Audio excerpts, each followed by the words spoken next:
Hey everybody, we're back for another conversation from the neutral ground. This time we feel very fortunate and blessed to be in the new Liberation Pavilion here at the National World War II Museum, which recently opened to the public. And it is the final phase of the campus's expansion and really puts a finishing touch on the stories that you all are telling at the museum. We're with Dr. Mike Bell. He is, you can tell us. I'm the executive director of the Jenny Craig Institute for the Study of War and Democracy. And as people may or may not know, Jenny was Genevieve Guidros, grew up here in New Orleans during World War II. I had no idea. Yeah. This is why I love having these conversations, because we learn so much in every conversation that we have, even a small tidbit like that makes us appreciate home. So when we first met today, you were telling me that what we're standing in front of is one of your favorite mementos or artifacts here at the museum. Can you talk to us about what we're standing in front of? Yeah, so if you think about World War II, a lot of times we want to think about the triumph, the victory parade, but I think it's important to think about the cost. You know, what does it take to guarantee freedom, preserve freedom, defeat tyranny, and particularly the human cost. And so what we have here in the center is called a transit case, or sometimes called a coffin crate. This brought back the body of an American soldier to be reburied in his hometown. This is Private First Class Gerald Williams. He's killed after the Battle of the Bulge outside the Ruhr. So this is part of the, Eisenhower's this giant plan. We got to break up the German war-making machine. Mm-hmm. That was one of the key tasks on D-Day. And so his wife wanted him back, and so this brought him home in 1949 to Lorain, Ohio. Wow. So he could be buried in the family plot there. And you mentioned when we were speaking a few minutes ago that some of the soldiers who lost their life in service remained where they died and were buried absolutely in Europe. Some came back to perhaps a national cemetery. Exactly. And some were brought back home. That's right. And so, the kind of like after World War I, we set up these American Battle Monument cemeteries. And in a lot of cases, there's hundreds of little battlefield cemeteries, and then they would consolidate those. Mm-hmm. But the family had a choice. You could have them come back to the National Cemetery, or they would be, returned to the family plot. And interesting, one of our artifacts over there is a flag that they sent the family, even if they were buried, say, in Normandy or Luxembourg, the big cemeteries we know. They would send the family the flag that was over the coffin during this ceremony. Wow, wow. Can I highlight one thing too? On our right side, we have this Latin cross is actually on loan for the American Battle Monuments Commission in the cemetery in Normandy. This is actually over the grave of an unidentified service member. We still have 72,000 Americans missing from World War II. And one of our missions in the Institute is to try to help work on that as well. Yeah. To try to, find closure and really honor their service and identify them. Well, speaking of missions, I was on hand the other day for an interview that was taking place that speaks to the fact that every day we lose more and more service members that served and were veterans from World War II. What is the ultimate mission then moving forward for the National World War II Museum as our veterans are expiring? So about 16.4 million Americans served in uniform or in the Merchant Marine, but there's less than 120,000 remaining. Right. Wow. So and they're all well up there, and I think we our mission is tell the story of the war that changed the world, the American experience, why it's fought, how it's won, what it means today. And if you think of this pavilion's about what it means today, why is World War II relevant? I think as you think about, you always talk about the veterans fought the war, they came home and didn't talk about it. That's true. And then they also didn't talk about why the war mattered or why it was important and what they produced afterwards. And so I think this captures that responsibility so that we can convey it to generations, and they say, oh, now I see why World War II is important, or this is what's under threat today in our world from World War II. Mm-hmm. This was the legacy of the war in a giant sense. Well, how lucky are we to be able to tell the story here in New Orleans? I know the museum is here because Dr. Ambrose wanted it in New Orleans because of the Higgins boat and the role that it played in Normandy. But the place has grown so much, and so to hear the legacy that is beyond probably Dr. Ambrose's original vision is really important. I think it's incredible. And you know, one of the things that strikes me, you know, it started with D-Day and then gradually turned into, you know, the National World War II Museum. Yeah. I was looking back at Eisenhower's D-Day message to all the troops, because he sent this down to all the companies and it was read out to everybody. But he laid out 3 big ideas on what they were doing, because he said, you know, this moment's upon us, a turning point. But, you know, the first was break up the German war-making machine, which you see in the previous, you know, exhibits, the Campaigns of Courage and the Road to Berlin. But then Eisenhower lays out 2 other aspects, which I think are right here. One, we're going to liberate the oppressed peoples from Nazi tyranny, you know, and the second is we're going to guarantee security of the free peoples in a free world after the war. And so the second floor sets up, you know, the world that we create and the responsibilities. And in 2023, the message is so strong even today, right? I think it's incredibly relevant, and what I hope our visitors get is kind of a framework to think about, you know, how to understand contemporary challenges to freedom and democracy and human rights. You know, from this, you know, and ideally these exhibits will be here, you know, 20 years from now, yeah, telling that same story. Well, you just answered my final question, which was, what do you want people to take away when they walk away from the Liberation Pavilion? And you just said it beautifully. So. Well, I appreciate that. In the end, what I hope they, you know, one is on a surface level, why does World War II matter? But even more importantly, I think, is a sense of responsibility, that we all have a responsibility, not just for ourselves, but for the human rights and democracy of our neighbors and in other countries as well. Yeah. And I think if we convey part of that we all have this sense that, yes, the World War II generation achieved this, but we can't rest on their laurels, and that freedom is always under pressure. And so that we, you know, all the succeeding generations have, you know, that task that they've passed to us to carry it forward. Well, thanks for saying yes to coming to New Orleans and leading this effort that you're leading welcome. These days. And you're welcome. Let's take a look at some more while we're here. Yeah, shall we? Come on real quick. I got a couple of little favorites. So the first floor has this idea of kind of finding hope in a world destroyed. Mm-hmm. Obviously, the world destroyed, you know, the cost of victory is pretty dire. But we have this, you know, some amazing pieces. But the violin was actually constructed by an Army Air Force lieutenant. He'd been shot down and as a POW in Germany. And he built that over 4 months from scraps of bunks, scraped the glue out from under his table. Wow. But he played that in a concert on Christmas Eve in 1944 for the other prisoners. And so there's an example of kind of resiliency and finding hope. On the opposite extreme, this loincloth, this was from Private Rufus Austin. He's a 16-year-old Marine on Wake Island when the Japanese invade and take him prisoner. They're all stripped, and then they'll issue him a loincloth, and he'll serve as a slave laborer for the next 3 years. And then will ultimately be liberated himself. But he will testify in the war crimes trials against Japan. So his isn't as immediate as Claire Klein, who will produce the violin. But you know, this notion about justice and perseverance really has him carry through.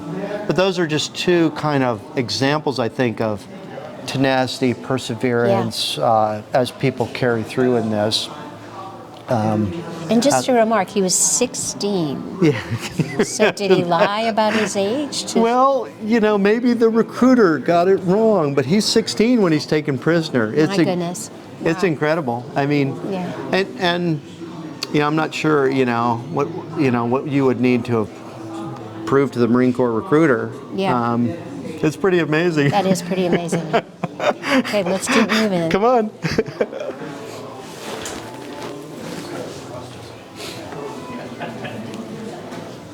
So,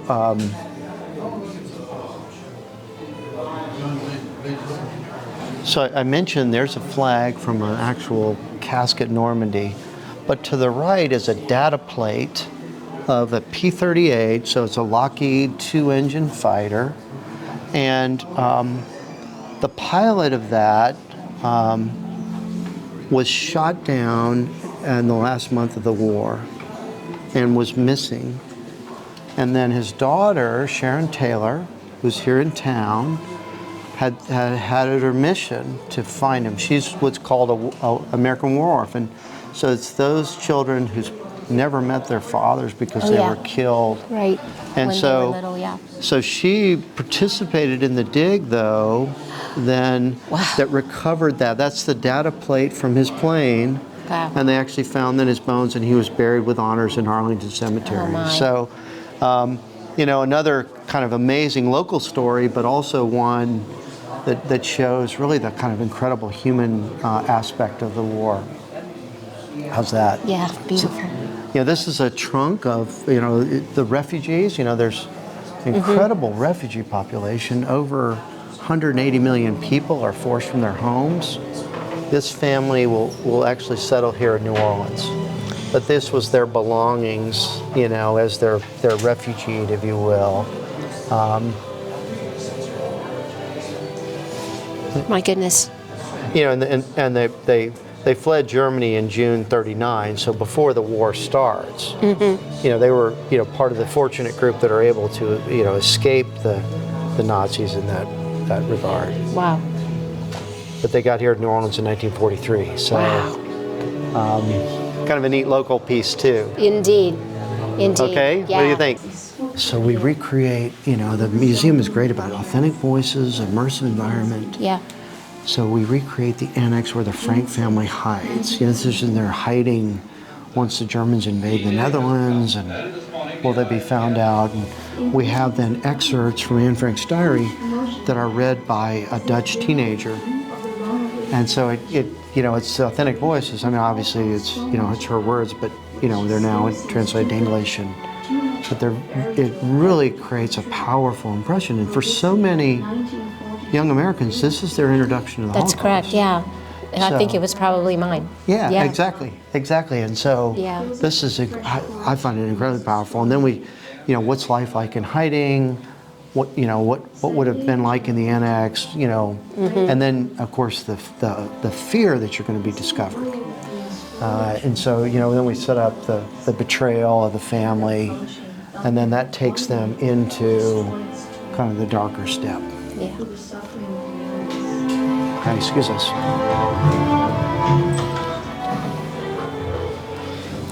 So we come in here and we first say, well, you know, what happens to Anne Frank and her family? You know, because we, you know, unfortunately we have to finish the story. Yeah. And, you know, they were all sent to Auschwitz. Her mother's going to die of starvation. Her and her sister are, you know, sent to Bergen-Belsen, where they'll die of typhus just before liberation, unfortunately. But you set that up, and then, you know, kind of the Holocaust by bullets and the phases, the camp systems, just to give, you know, we have these incredible oral histories too of you know, just, you know, what the experience, and then we do here, which I think is powerful, because this is incredibly bleak. Yes. But the story starts to change. Remember, we're talking about hope in this world destroyed. Right. The hope comes with the end of the Holocaust, liberation of the camps, the destruction of Nazi Germany. So we feature in here a film. You may not want to film it for this, because this is where we'll actually show bodies. And Right. how do we personalize the Holocaust without, or humanize it without personalizing it, per se. And we feature there, Eisenhower visits the Ohrdorf camp, has Bradley and Patton, and he goes through the camp, talks to everybody he can, really to understand, you know, this is so beyond what we could imagine. But then he directs all American soldiers not in the line to see this. And then he requests from General Marshall that newspaper editors and congressmen be sent to Europe to see it. Wow. And then he says, I did this deliberately because someday people will claim this is propaganda. Yeah. So it's this incredibly far-sighted peace for April 1945. Right. And then what I think, many people know Ann Levy. We have just a story panel on her as well.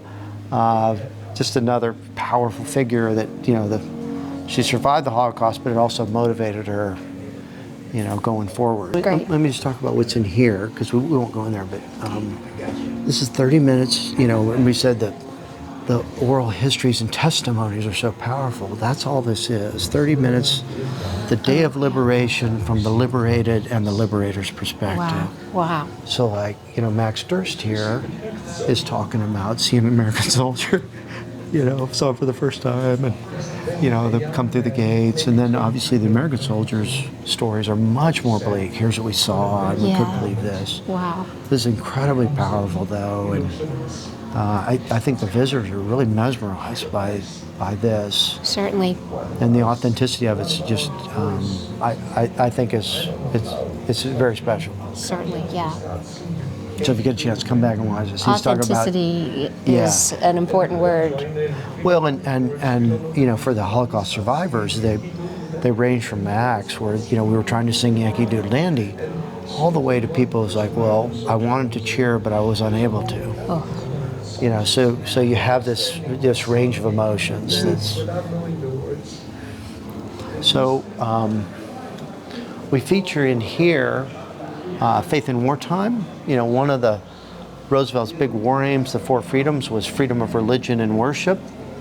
The U.S. military brought in about 10,000 chaplains for the force in World War II, Protestant, Catholic, and Jewish rabbis, and that they had a responsibility just to minister to the troops in addition to their own denomination. And one of the aspects, in post-war surveys, 60% of the soldiers said their faith increased during the war, and it got stronger. About 18% said they lost their faith or things like that.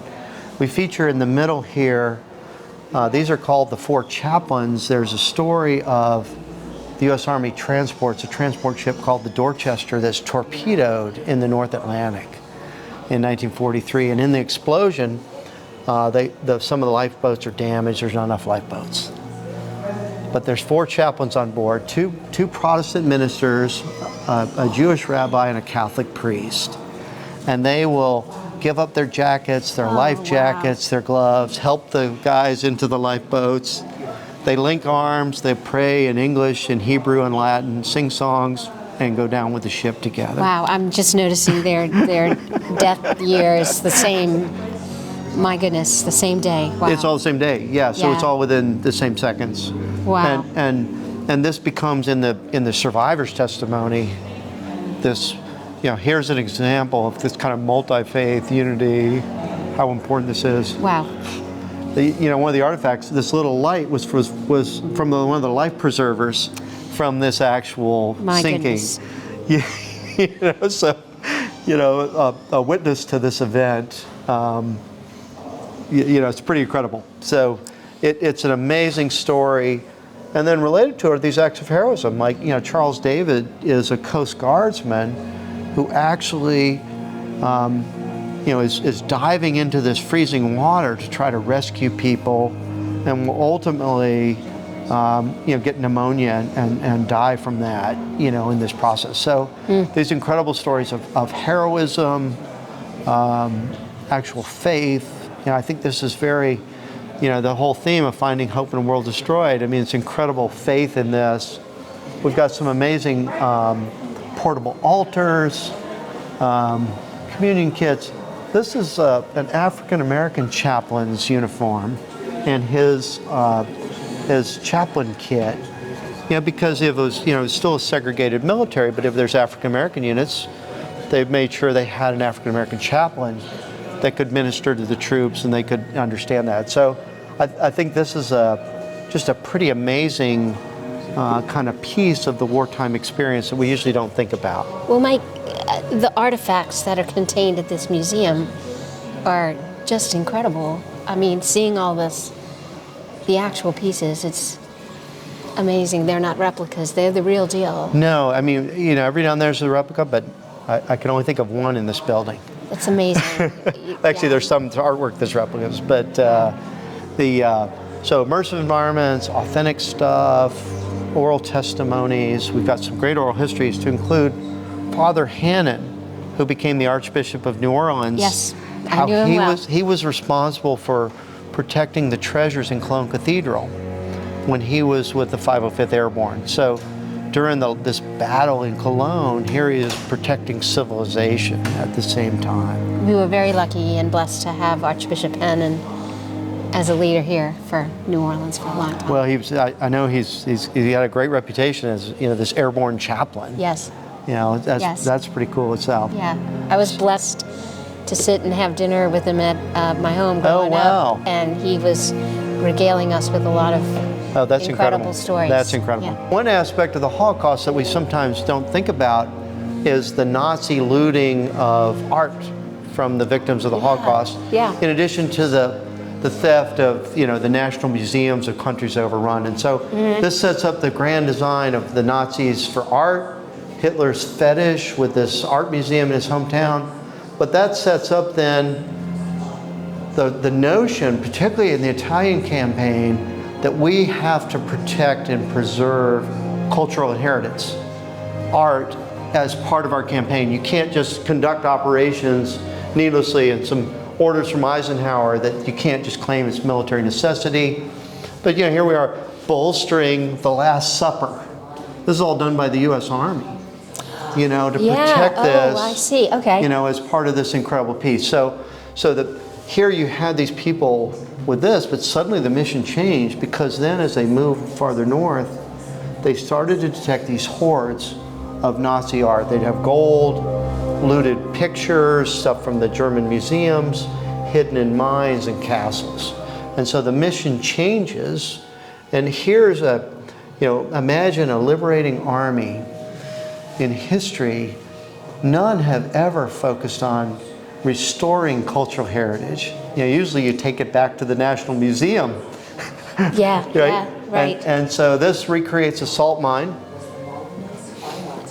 We kind of lay out the mission, where all these hordes of art were, but then really focus on the American men and women that are responsible for securing this and restoring it and bringing it back, whether it's in Florence to the National Museum or Germany, Botticelli. I love Botticelli. The thought that these were all things that our forebears actually handled, brought out of mines and castles, so we can see them today.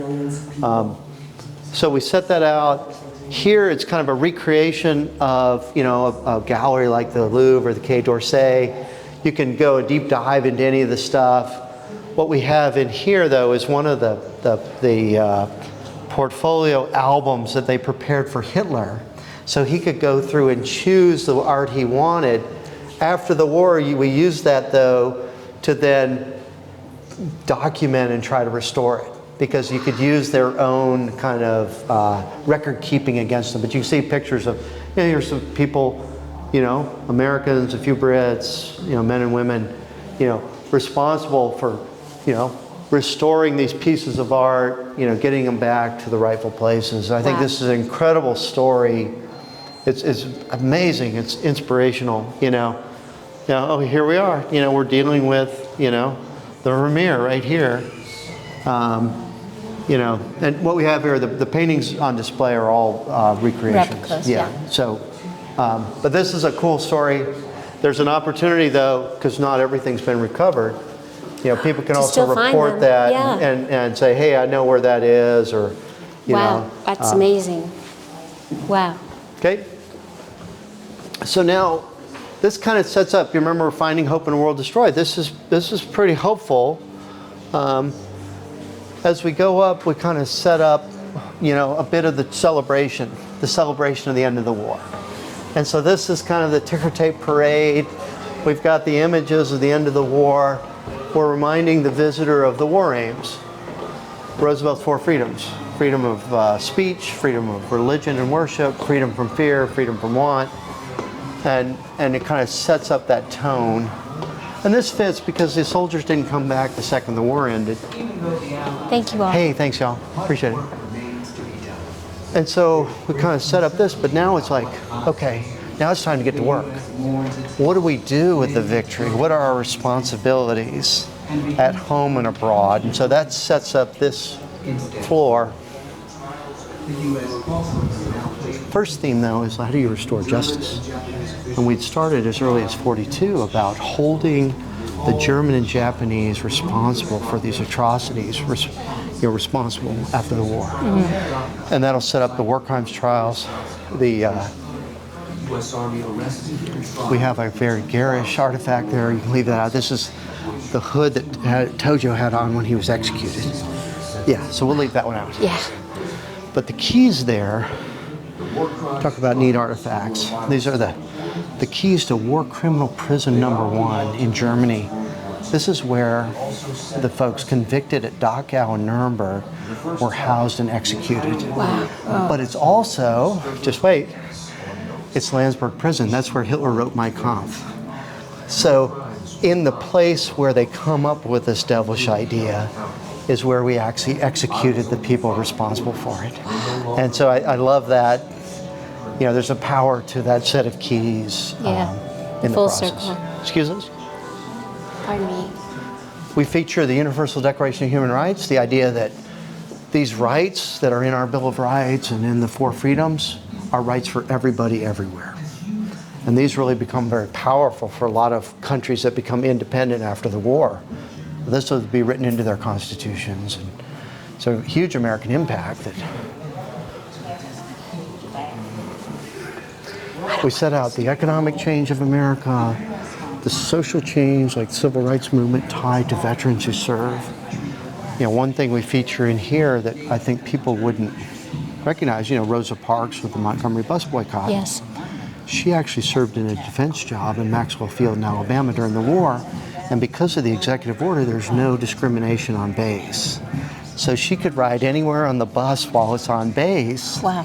But then she had to go to the back of the bus when it left base. And she said, Maxwell first opened my eyes to the alternatives to the ugly policies of Jim Crow. And so you don't think of that as a World War II impact, when in fact, how does World War II change attitudes in this process? So we also cover, you know, new technologies from the war, plastic, penicillin, nuclear power, air travel, all those things. There's an atomic energy lab for your kids to include with uranium and a Geiger counter. But we do acknowledge the downside. I mean, we brought over a bunch of Nazi scientists and generals, you know, as part of our space program and our military in the Cold War. And, you know, it's not, I think we can't ignore that. So here we set up, you know, we kind of like a frame of reference for our visitors. Here's the four freedoms in the World War II context, but here's they are in more recent ones. So this is like the 2016 Ethiopian famine. You know, oh, here's how these things are still relevant today. And then one I have to, this is on, you know, kind of freedom of worship.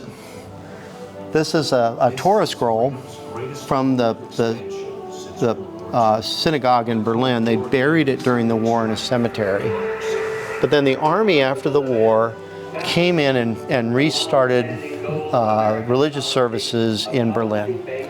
So there's an army chaplain, Army Captain Nowalski, Harry Nowalski, was responsible, and he held the first Jewish service in post-war Berlin. They dug up the scroll and they presented it to him in thanks. So, I mean, I think this is one of those priceless artifacts that really, you know, and the idea that we're restoring religious services and building democracy and schools in post-war Germany and Japan is probably an area that I think, you know, this helps us understand, you know, the role we took. Right. You know, rather than say, hey, the war's over, we're out of here. Right. You know, what's our responsibility now to turn these into, you know, liberal, responsible democracies and really great allies today. So how's that for pretty cool? It's amazing. Amazing. So any questions now? Free questions? No, we really appreciate your time and your personal thoughts and walkthrough, and just we're so lucky to have this here, right in our own city. I think this is incredible. What a gift. This will be. I also think, like a museum within a museum. I could see, school groups studying the Holocaust. Like over 20 states now have Holocaust education requirements. Yeah. This is really set up for that. Well, this is such a gift to all of us who live here and for visitors alike. So we thank you so much for your time. You're most welcome. We will see you next time for our next conversation. But in the meantime, if you want to see the full walkthrough with Mike Bell, please go to our YouTube channel. And we really appreciate your giving us this source of information and for saying yes to New Orleans. Well, it's my pleasure. Thank you.